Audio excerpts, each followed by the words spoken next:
On this episode, we're going to review ChocoPro 223. We only have two matches, but both of them are tag teams, which I'm very excited to watch. And of course, we cannot forget the Jonkin tournament. And of course, I forgot about this one, but luckily I'm going to do it. We got NWA USA that features a couple of matches, but we have the NWA National Heavyweight Championship on the line where Marshe Rockett, will he be the one to dethrone Jack Stain, a man who believes that that title is meant to stay on his waist or his shoulder. And of course, we have to review a much recent event from All Japan Pro Wrestling with Day 7 of the Champion Carnival. This will be the last one before if I get to see Day 8. It's already happened, but I haven't seen it. It's not even streamed onto the Watch Pro Wrestling Live. But let's see what took place on this day. And we got a couple of news updates regarding the Briscoe missing two independent promotion events. One from GCW, one from Pro Wrestling Guerrilla. We have a promotion based out of Spain who are making their return after 4 years. But however, they just gave the good announcement that they just booked a Tokyo Yoshi Pro Wrestling star that will make her appearance there soon. Also, Dakota Kai left a little something on her Twitter page that tells the kind of try to give people to eat at ease about what just transpired. As you know, she was released from the company not about a day or two ago, which is kind of sad, but it did happen, and many other things we're going to update about. So let's get ready for another episode of the Leader Wrestle Zone.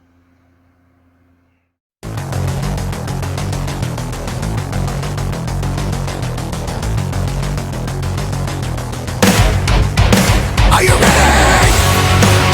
Get up, get up! Get up, get up! Get up, get up! Get up, get up! Get up, get up! Get up, get up!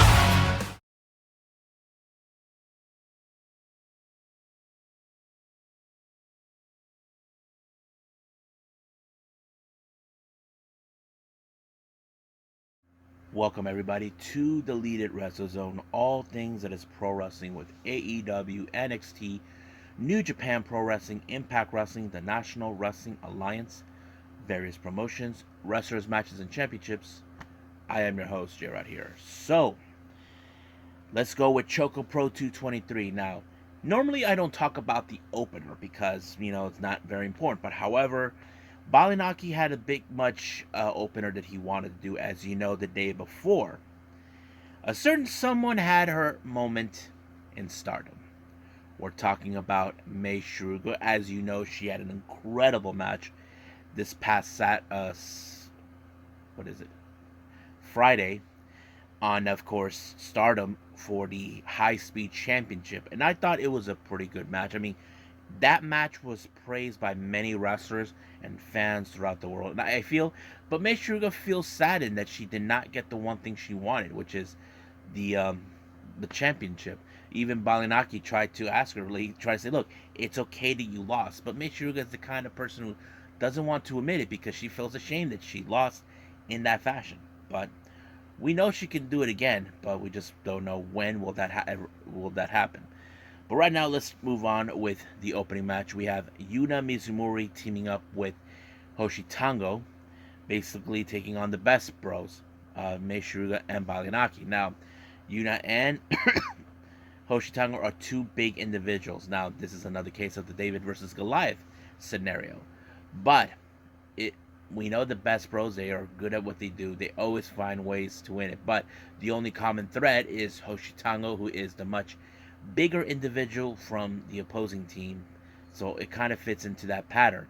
But somehow Mei Suruga was able to isolate Hoshi Tango away from Yuna Mizumori, giving time for Balinaki to pick up a victory by pinning her 1, 2, 3, and it's over. It was a pretty good match, so we'll see how they'll go to exceed further, hopefully to regain the Agent Dream Tag Team titles. Now our next match, we got Sayaka and Chika Shikawa teaming up. They have wrestled each other on certain occasions. I'm trying to remember if they ever teamed up, but Their opponents they are the current Asian Dream Tag Team Champions. This is a non-title match, but if they were able to pin one of them, they could get an opportunity of the tag titles. They're facing CDK and Chris Brooks. Now, much of this event match, apparently, what happened is Chris Brooks and Masa were they were mistreating Mei Suruga, who was the ref of this particular match, treating her like, like, hey, what the hell? Just let me do my job. So basically, that sort of thing. There was a moment they actually threw her out. They kind of put her out the window. And of course, when Masa had Sayaka pinned, Mei refused to count because she felt disrespected. She was not in the mood. Now, I have a feeling that she's not in the mood because, she had a disappointing loss at Stardom. But she lost control. And not to mention, she was taken out by accidentally Masa. But of course, they even brought in Hoshitango to play his ref. And of course, Hoshitango had enough of their abuse and took them out. Mei Suruga is still moody as always. Basically hit Hoshitango, who's the ref. But apparently the match ended when, of course, Masa picked up the victory by pinning Chico Shikawa. But of course, Mei is not happy with the whole thing. They keep abusing her, not letting her do her job. But one way or the other, the CDK better watch out because maybe you'll get disqualified. Now, our next and final thing is the Jonkin tournament. Now, I can tell you this, that the Best Bros were eliminated. So was CDK. But I was surprised with the ending who made it to the finals. It was Chico Shikawa and Sayaka. Now, like I said before, these two teamed up they were teamed up for this particular match. They known each other for a couple years since they got to move. They trained together. They have fought each other. But that kind of puts it in a good perspective. But whoever walks out. Now, most of the time, I would say she could win it. But in this case, it was Sayaka who outsmarted Chi. And I don't think she expected it. But of course, she's very proud of her, because they both come a long way as wrestlers, to get there. But it was a pretty good event. But, however, now that this whole thing is over, you should know there will be more ChocoPro events. We got 224 taking place soon. And I can't wait to see what takes place in this one. And if you guys must know, we're not that far off for the return of Got to Move. I'm not sure if this will be streamed on YouTube. There's been talk about that. But I'll keep an update on that at the moment. So right now, I believe it's time for some NWA USA.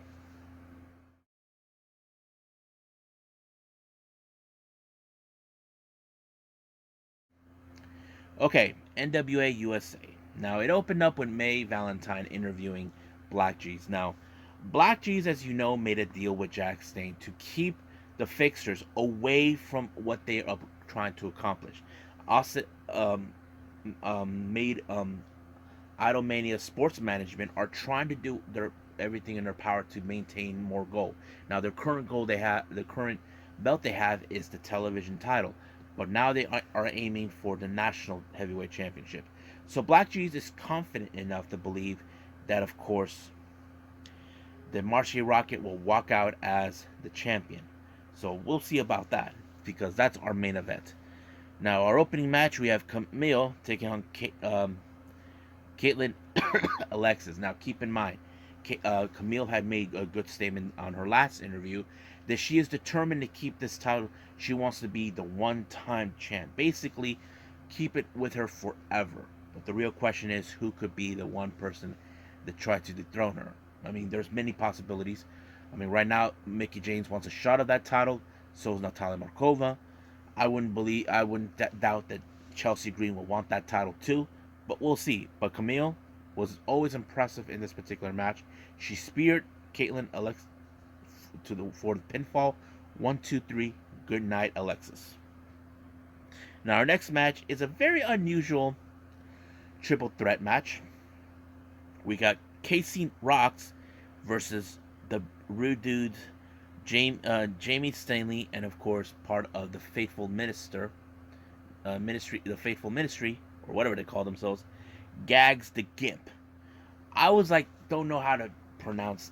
I don't know how to make this. I mean, Gimp. He's like this unusual dude, like sort of like S&M type. I don't know. It's kind of crazy, but I think many of the fans were rooting for him. I'm like, whoa, I didn't expect that. But I have to say, Gags, he really, really put on a good show.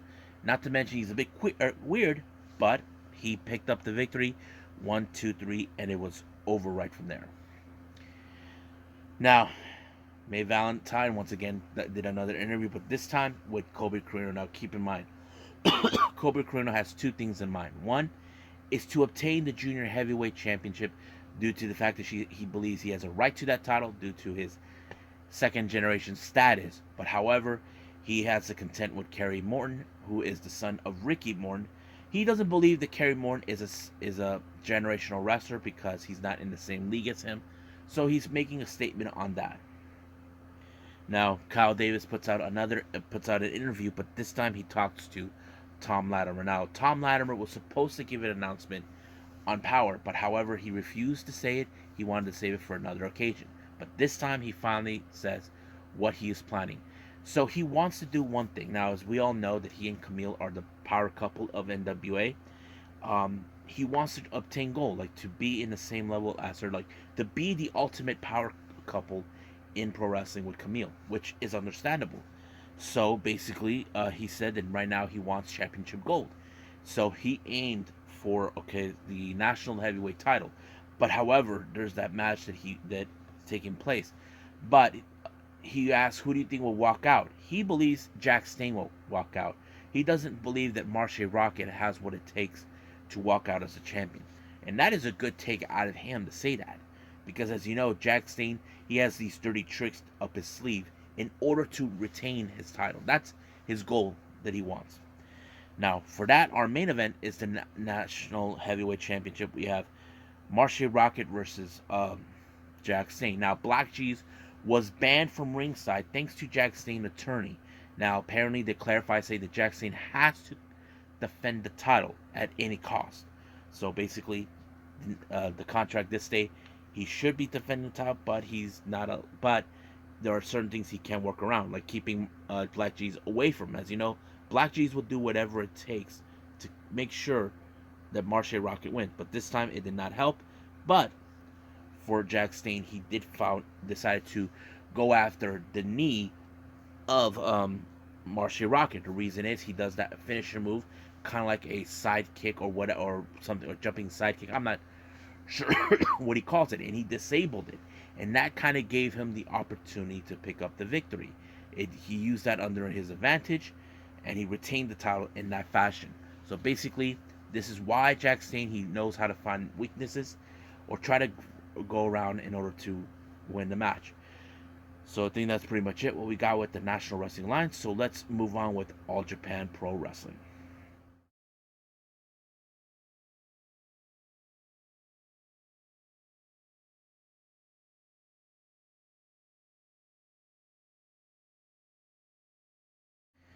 Okay, so All Japan Pro Wrestling, we're now in day 7 of the Champion Carnival that took place on the 24th of April.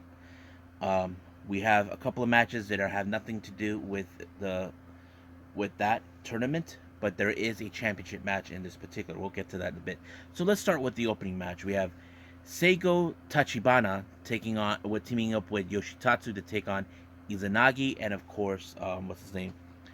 This guy named Ryuji Ichikata. I don't know who that guy is, but it was a pretty interesting match. Ichikaga and Yoshitatsu tried throwing a little bit of like the stance they do in karate or in kickboxing, but however, it was Tachibana who picked up the victory by pinning Izanagi, and it was like variance and really good on that one.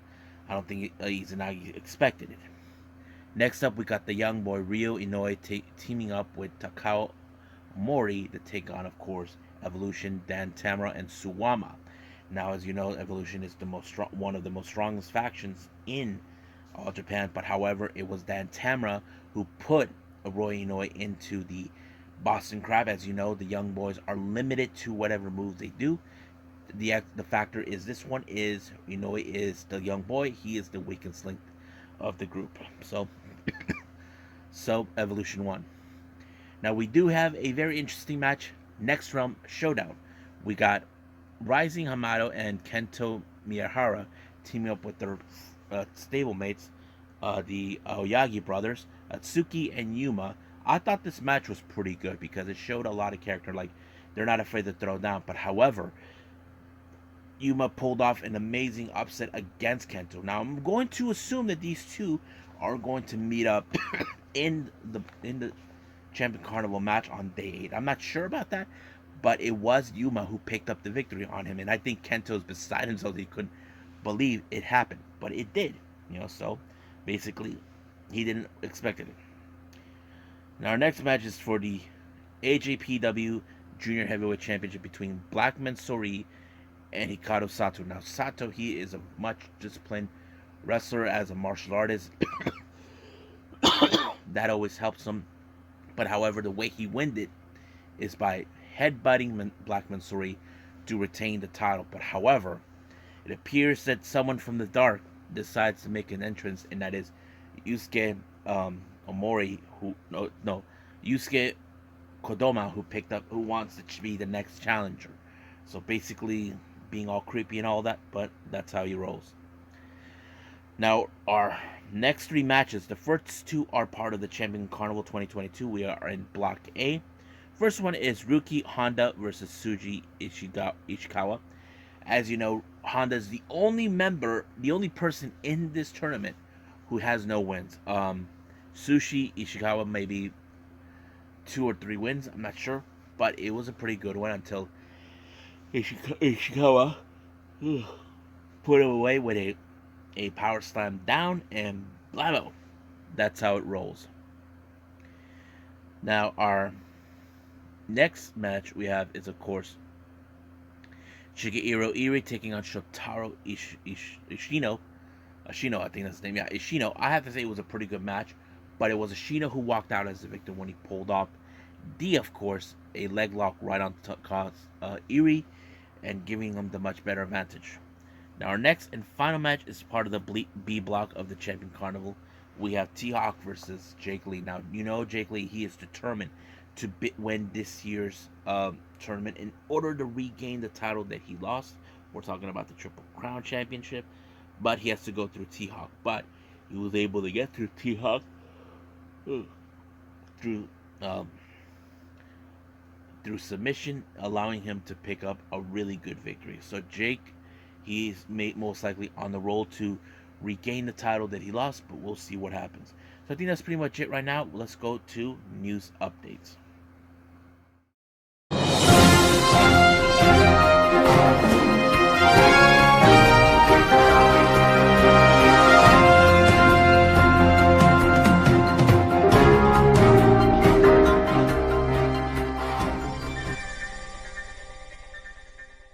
Okay, so welcome to news updates. Now, for all you GCW fans or Pro Wrestling Guerrilla fans, you must have been expecting the Briscoes to make their appearance, or those who are going to watch it on, whatever platform you have, either your phone, your tablet, computer, however you want to do it. It was announced by Jay Briscoe that they will be missing those 2 events. Apparently, there was a family emergency.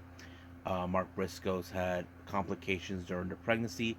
But Jay did update it saying that both mother and child are stable, but right now they're trying to avoid, of course, premature, if you guys know what I mean, because that's something that, people don't want to talk about. But Jay Briscoe did ask for prayers and thoughts and positive vibes for Mark and his wife, and everybody in GCW felt the same way. I know it sucks for those who were looking forward to see them, but this is too important for them, and they'll make it up somewhere down the line. Now, they issued their apologies. I forgot about that. Jay actually apologized to the fan base, saying sorry he couldn't be there, but this had to happen. But yes. Now, as you guys remember, Dakota Kai was amongst the 10 people that were released from NXT. Now, she posted this on Twitter recently. This is what she had to say. Above everything, thank you all. I'm so overwhelmed to all the love and support. The DMs, texts, tweets, you all have my heart. I love you.